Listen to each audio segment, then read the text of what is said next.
it's Michelle, and welcome back to the Royal Daily Tea. We have a lot of juicy royal tea to get through today, so you know what to do.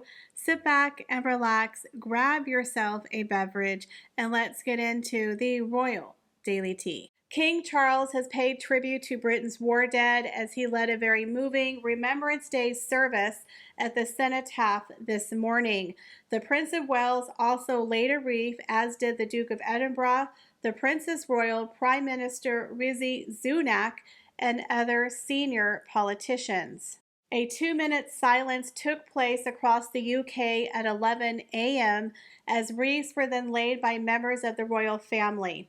Charles led the country at the Whitehall Memorial in commemorating the end of the First World War and other conflicts involving British and Commonwealth forces.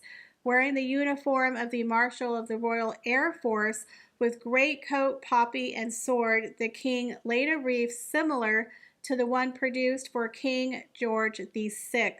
The wreath featured 41 open-style poppy petals made from bonded fabric. It was mounted on an arrangement of black leaves, traditional for sovereign wreaths, of 27-inch diameter ribbon and bow using the colors from the king's racing silk, scarlet, purple, and gold.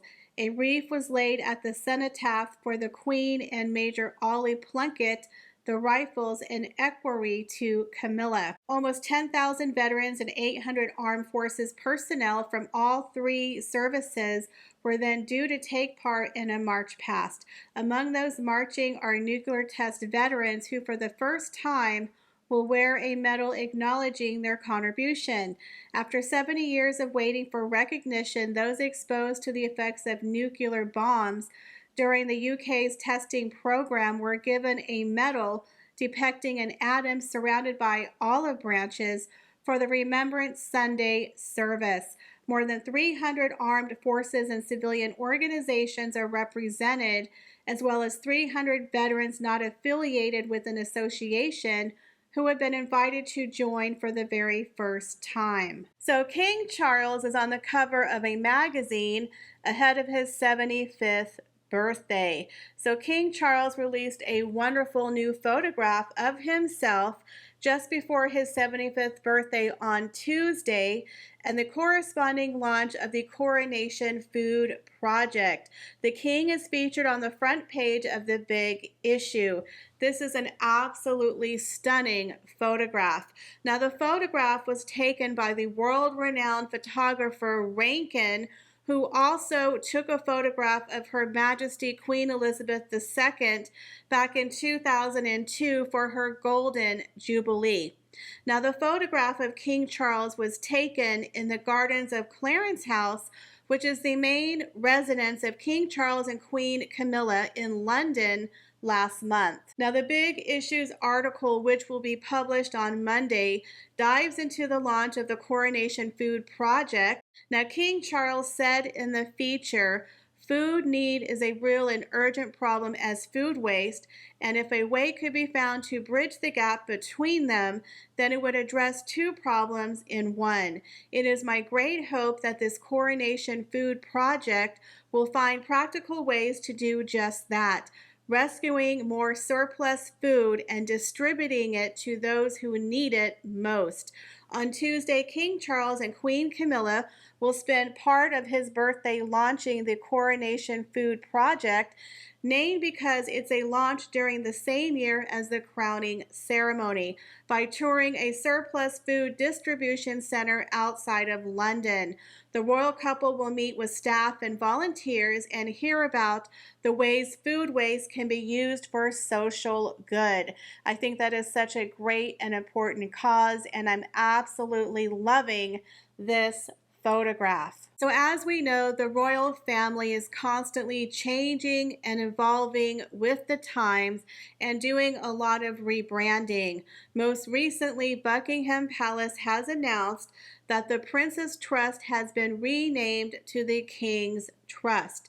Now, as the Prince of Wales, King Charles set up the youth charity, the Prince's Trust, the Prince's Foundation, which promotes built environment, heritage, culture, and educational projects, and the grant-giving Prince of Wales Charitable Fund.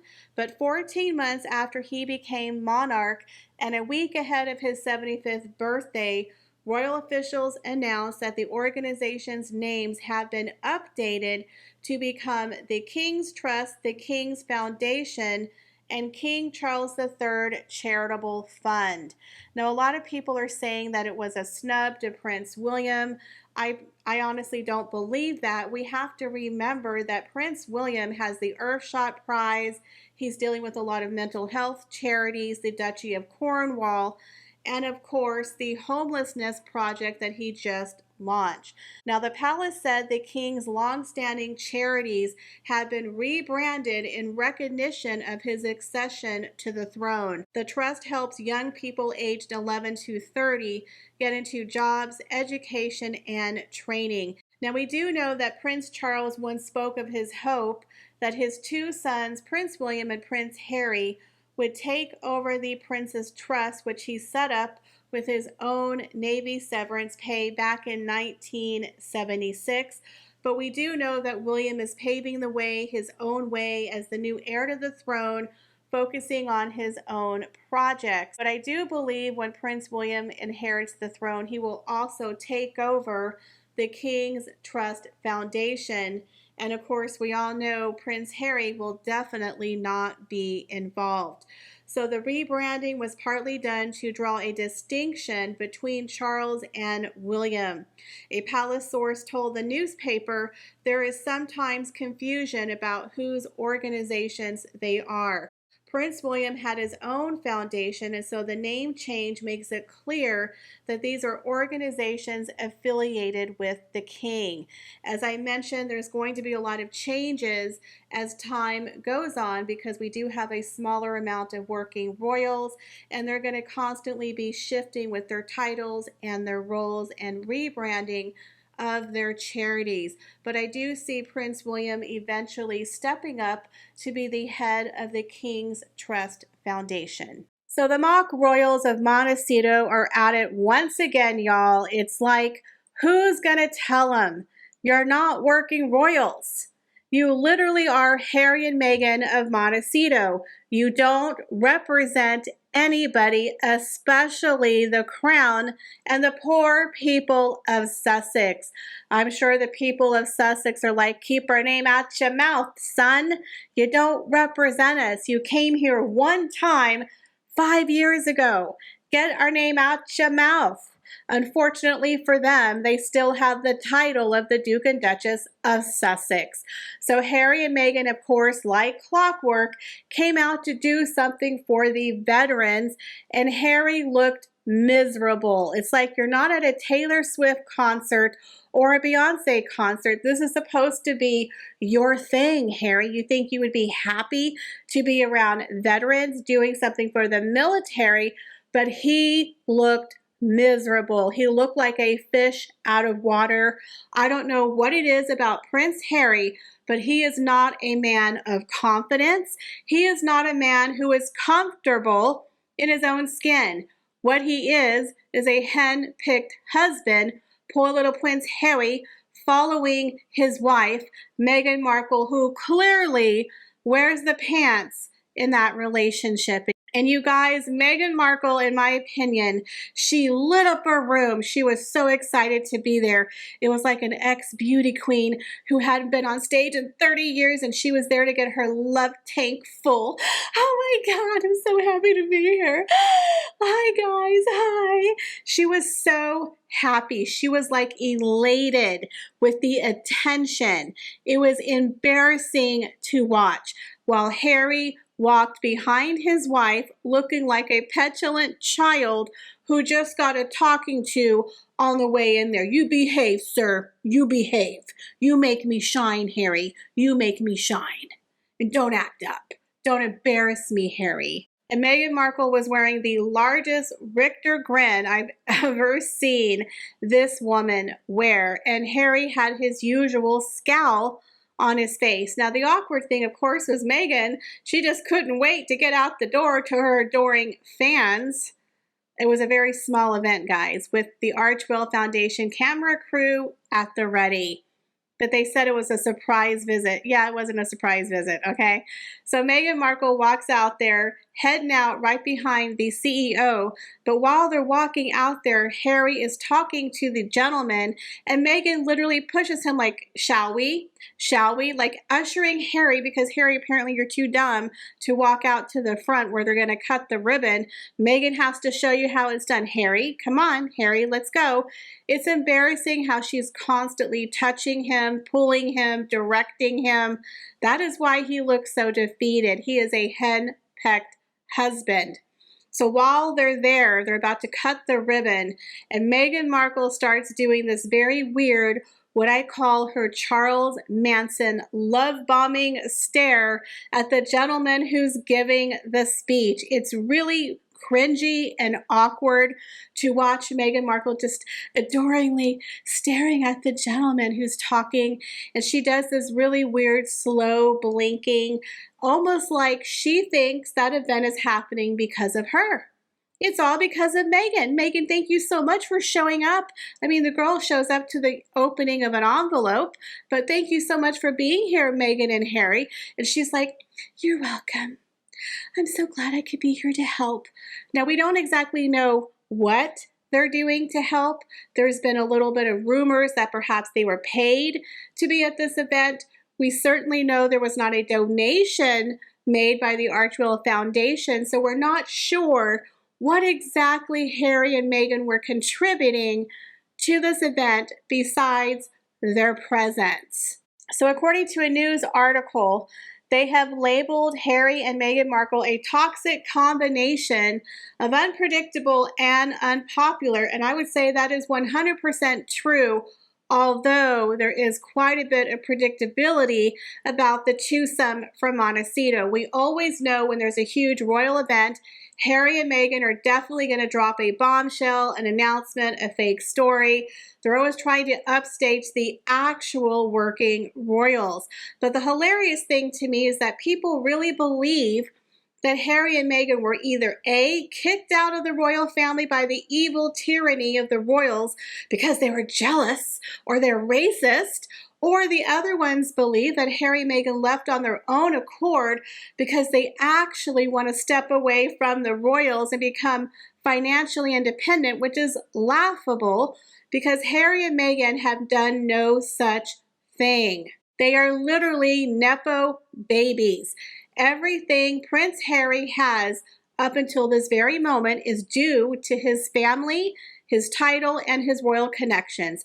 Period. The end. He didn't leave them at the door when he did Megxit, you guys. They are still calling themselves the Duke and Duchess of Sussex. He is known as Prince Harry while living in America. He has not dropped the royal privilege one iota since he left the royal family. The problem is Harry and Meghan never wanted to leave the royal family, you guys. They wanted to be half in and half out. They wanted to live half in America where they could get a Netflix deal and a Spotify deal and Meghan could be on the cover of magazines, and then hop back to the UK to represent the crown when it fit into their very busy schedule. But we all know the Queen said you can't be half in or half out, but somehow Harry and Meghan don't get that memo, and that is where the problem happened. But the problem is they don't represent anything but themselves. So it's really cringeworthy and embarrassing to continue to see Harry and Meghan, who live very shallow, vapid lives, pretending to be royals, because we all know the actual working royals do a life of service in exchange for being a royal. They're not getting book deals, they're not doing Netflix deals, they're not doing Spotify deals. They are literally doing everything for charity. So we know that Harry and Meghan are continuing to make money off the backs of his royal connections. The problem is, where do they go from here? If they continue to play the victim narrative, it's already running really, really thin. So many people are saying that Prince Harry regrets his decision to walk away from the royal family, and I 100% agree with that statement, because Harry is realizing, even though he said he wanted to walk away from the royal family, that is something that is in his DNA.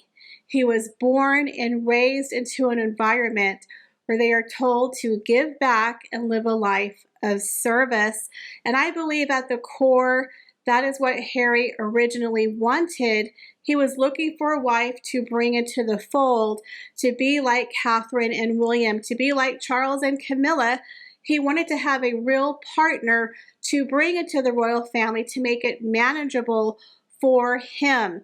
Unfortunately, he got with a washed up showgirl who had other ideas. So in my opinion, I do believe that deep down, Harry is realizing that they're a joke, that they're vapid, there's no real meaning. He does regret leaving the royal family. He regrets bashing the royal family, but now they have backed themselves into a corner where they are so unlikable and so unpopular.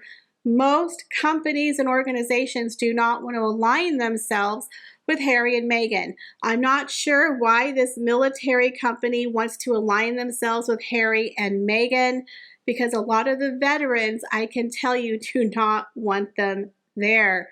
But I do find it very interesting that they continue to cosplay working royals. It's like if you wanted to leave the royal family for a new life of financial freedom, you don't do the same job and bring the same title with you to another country. Leave it behind. Quit living in the past. Quit trying to compete with your brother, Prince William, because you're never going to win. So what do you guys think about Prince Harry and Meghan Markle continuing to perform these fake mock royal duties? Leave me your comments, guys, down below. Well, guys, that is all the royal news that I have for you today. Thank you so much for stopping by my channel, and I hope to see you in the next video. Bye, guys.